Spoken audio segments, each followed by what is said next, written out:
نے فرمایا فلما ذابوا به واجمعوا ان يجعلوه في غيابة الجب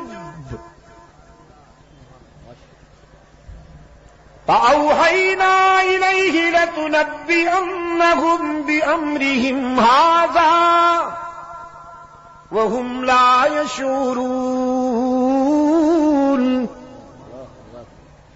جب لے گئے یوسف کو ویرانے میں اور اپنے پروگرام کے مطابق یوسف کو کنویں میں ڈالنے کے لیے تیاریاں کرنے لگے، رب العالمین نے فرمایا ہم نے یوسف کے دل میں تسلی اتاری، ہم نے یوسف کے دل میں استقامت اور تقویت کے جوہر بھر دیے کہ دشمن تو بہت ہیں لیکن دوست بہت زیادہ طاقتور ہے، یہ تجھے مٹانا چاہتے ہیں لیکن ہمارا فیصلہ ہے کہ ہم تجھے بلند کریں گے. رات میں یہی کہہ رہا تھا. مکہ والے مٹانا چاہتے تھے اور عرش والے نے بلند کرنے کا فیصلہ کیا تھا. یہاں بھی یوسف علیہ السلام کو مٹانے کا پروگرام بنایا گیا، کنویں میں ڈالا گیا.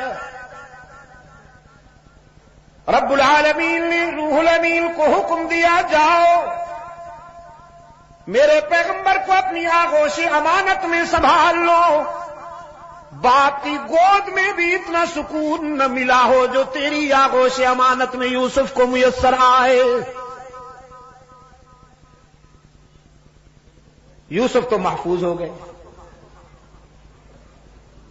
کنویں میں جا کر یوسف پشاور کے بے زبانوں محفوظ ہو گئے. کنویں میں جا کر یوسف تو محفوظ ہو گئے. اور برادری،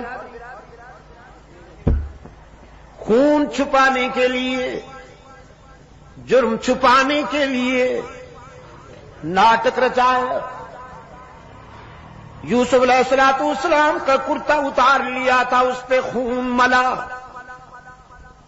مصنوعی خون، کسی جانور کے خون سے وہ کرتا رنگین کیا، پھر اسے لکڑی پہ اٹھا کر علم بنایا. کیا بنایا؟ علم بنایا. یہ ہتھ کنڈے پرانے ہیں، ہاتھ نئے ہیں. ہتھ کنڈے پرانے ہیں، ہاتھ نئے ہیں. چوری چھپانے کے لیے یہ ناٹک بہت پہلے ہوا. جناب یوسف علیہ السلام کا خون آلود کرتا لکڑی پہ اٹھائے ہوئے، مصنوعی آنسو بہاتے ہوئے،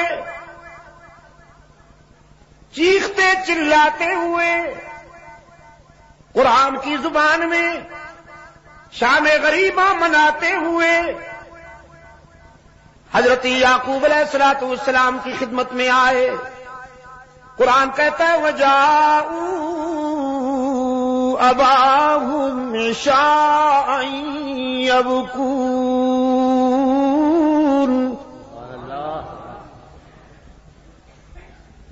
روتے چلاتے ہوئے یعقوب علیہ السلام کی خدمت میں آئے.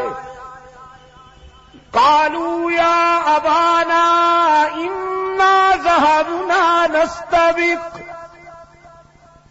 وتركنا يوسف عند متاعنا فأكله الذئب وما أنت بمؤمن لنا ولو كنا صادقين.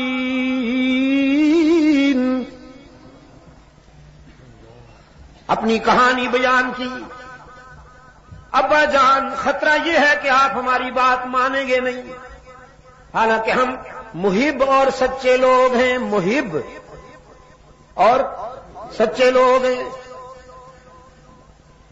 انا ذهبنا نستبق وتركنا يوسف عند متاعنا فأكله الذئب ہم یوسف کو لے گئے ویرانہ میں، ہم تو کھیلنے میں لگ گئے، بھیڑیا کم بخت آیا کھا گیا ہمارے بھائی کو، کیا کرتے ہم پتہ ہی نہیں چلا۔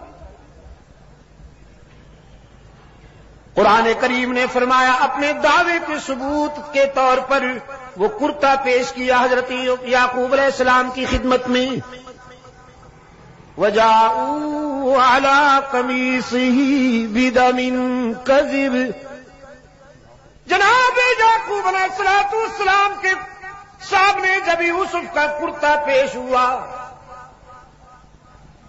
تو بڑے غور سے دیکھا کرتے کو، ہر جانب سے ہر زاویے سے اسے پرکھا،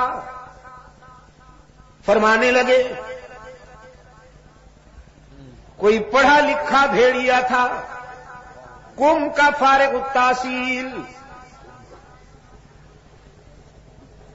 کوئی آیت اللہ قسم کا بھیڑیا تھا نا، میرے بیٹے کو تو کھا گیا لیکن کرتے پہ ایک بھی دانت نہیں لگا، ناخن بھی نہیں لگا، یہ تو کسی طرف سے پھٹا ہوا ہی نہیں ہے۔ کوئی کوالیفائڈ بھیڑیا تھا، پڑھا لکھا بھیڑیا تھا، شاید اس نے پہلے کرتا اتار کے رکھ دیا ہوگا، پھر میرے بیٹے کو کھا گیا ہوگا، اس کے بعد پھر خون ملا ہوگا۔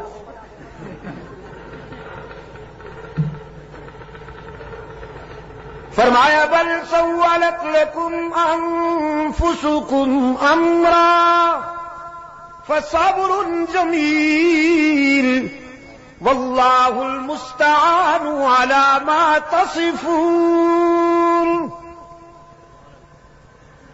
سمجھ گئے ساری کہانی، فرمانے لگے تمہارا منصوبہ معلوم ہوتا ہے، یہ سب ناٹک رچا رہے ہو، لیکن میری سنو، اپنے بیٹے سے متعلق یہ دل خراش اور دردناک خبر سننے کے باوجود میں تمہاری ماتمی کارروائیوں میں شرکت نہیں کروں گا، میں تو صبر کا دامن نہیں چھوڑوں گا۔ فصبر جمیل واللہ المستعان علی ما تصفون۔ میں اللہ سے ہی مدد مانگتا ہوں، وہی میرے لختے جگر کا نگہبان ہے اور حفاظت کرنے والا ہے۔ رات بھی بات یہاں آئی تھی، اتفاق سے آج بھی پھر اسی موڑ پہ آ گئی۔ انبیاء اور رسول نے جب بھی مدد مانگی کس سے مانگی؟ عجم کے بیماروں تک ہی کی حرارتیں پہنچاؤ، اللہ عجم کے بھی کے بیماروں کو شفائے کاملہ عطا فرمائے، ان کے فکر و نظر کے اندھیروں کو قرآن کے اجالوں سے دور فرمائے۔ انبیاء اور رسول نے زندگی کے سفر میں جب بھی کوئی مشکل مقام آیا تو کس سے مدد مانگی؟ واللہ المستعان علی ما تصفون۔ یعقوب نے بھی بیٹے کو اللہ کے حوالے کیا، اور ان مراحل سے گزرنے کے بعد جب یوسف کو انعام ملا، ایثار، استقامت اور وفا کا سفر کرنے کے بعد جب اللہ نے یوسف کو انعام عطا کیا ہے، پاؤں کے نیچے مصر کا تخت ہے اور سر پہ نبوت کا تاج ہے۔ انعام پسند آیا آپ کو؟ پاؤں کے نیچے مصر کا تخت ہے اور سر پہ نبوت کا تاج ہے۔ روحانی طور پر بھی صاحب اختیار ہیں اور مادی نقطۂ نظر سے بھی صاحب اقتدار ہیں۔ فطرت کبھی کبھی عجیب مناظر دکھاتی ہے، کنویں میں ڈالنے والے منگتا بن کر آئے ہیں، سوال کرتے ہیں غلے کا۔ جناب یوسف علیہ السلام کے سامنے اپنی حالت زار بیان کرتے ہوئے کہتے ہیں ایھا العزیز مسنا وأهلنا الذل وجئنا ببضاعة مزجاة فأوف لنا الكيل وتصدق علينا إن الله يجزي المتصدقين.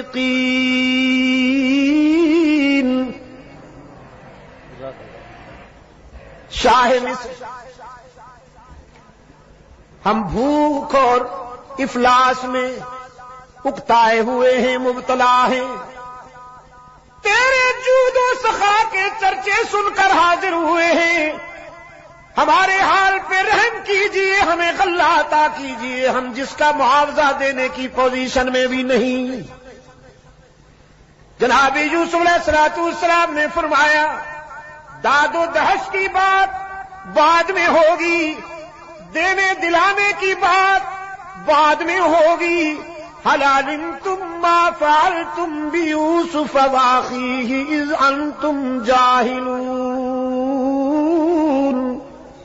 پہلے یہ بتاؤ تم نے یوسف اور اس کے بھائی کے ساتھ کیا کیا تھا،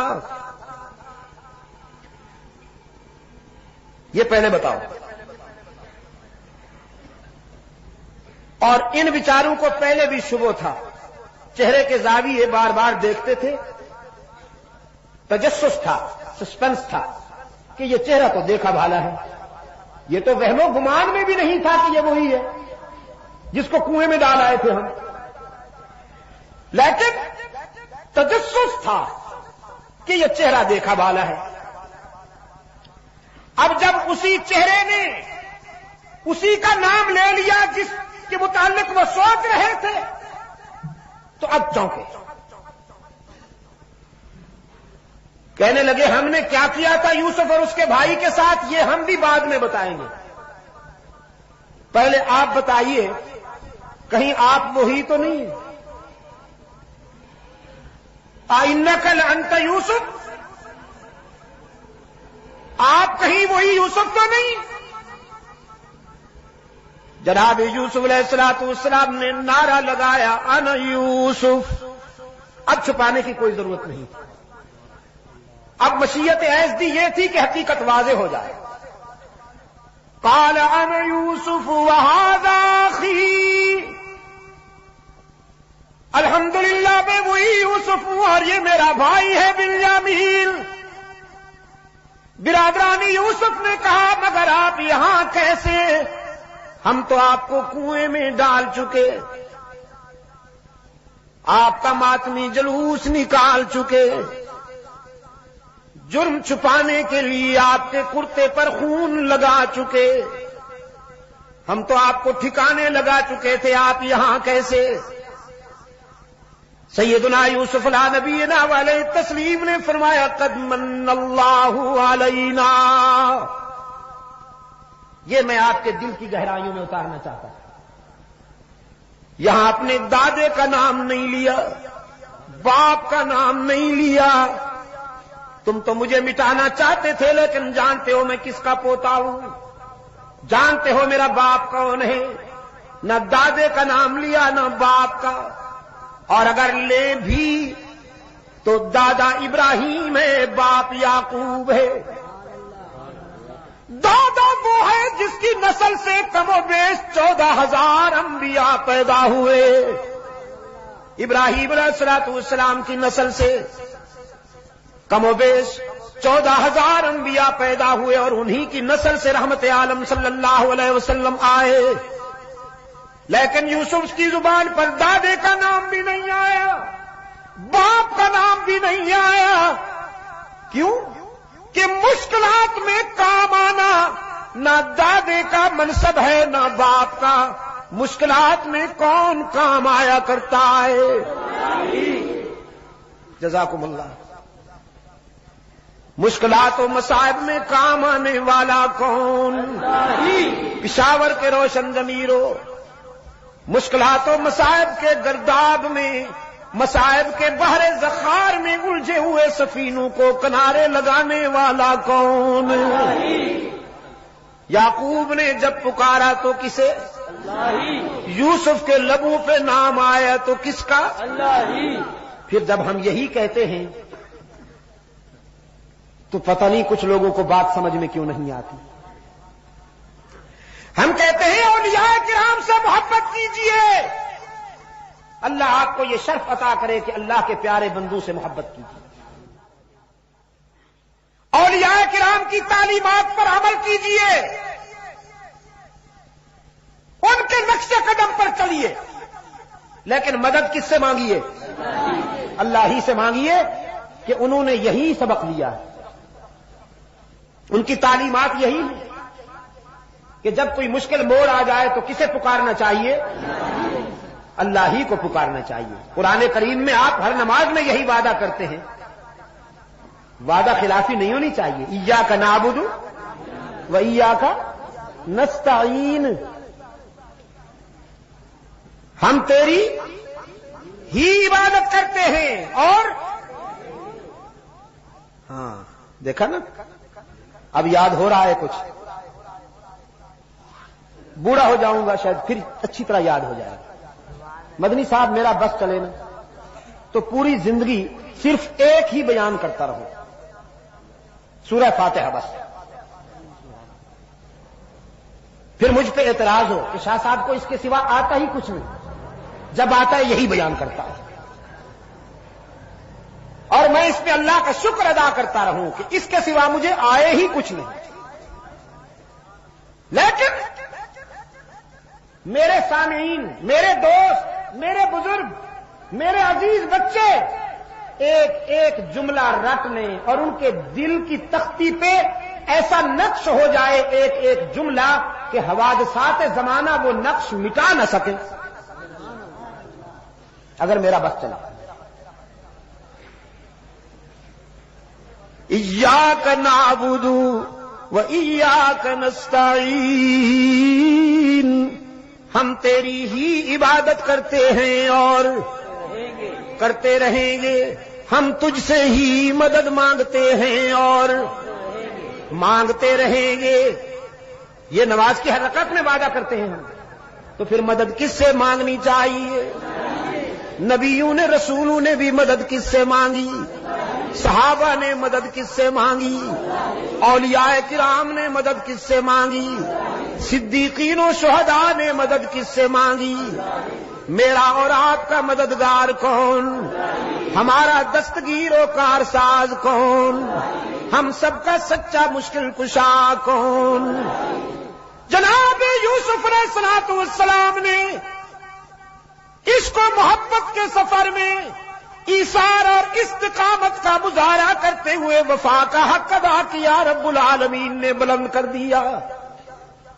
رحمت عالم صلی اللہ علیہ وسلم نے بھی عشق و محبت کے سفر میں وفا کا وہ معیار قائم کیا کہ اللہ نے ایسا انعام عطا کیا ہے کہ ایسا انعام ملا ہی کسی کو نہیں. باقی تمام انبیاء اور رسول کو معراج ہوئے، مگر فرش پر اللہ نے اپنے محبوب کو معراج عطا کی. اس میں بڑا خوبصورت استعارہ ہے، بڑا ہی دل نشین کنایا ہے اہل بصیرت کے لیے. موسیٰ کو معراج فرش پر، ابراہیم کو معراج فرش پر، نوح کو معراج فرش پر، عیسیٰ علیہ السلام کو معراج فرش پر. باقی جسے بھی یہ اعزاز عطا ہوا فرش پر رحمت عالم صلی اللہ علیہ وسلم کہاں نظر آتے ہیں؟ بڑا ہی دل نشین کنایا ہے، بڑا ہی ایمان افروز استعارہ ہے. رب العالمین نے اپنے محبوب کو عرش پہ بلا کر دنیا پر یہ حقیقت واضح کر دی، جتنا زمین سے آسمان اونچا ہے اسی طرح باقی ساری کائنات کے مقابلے میں میرے محبوب کا شان اونچا ہے.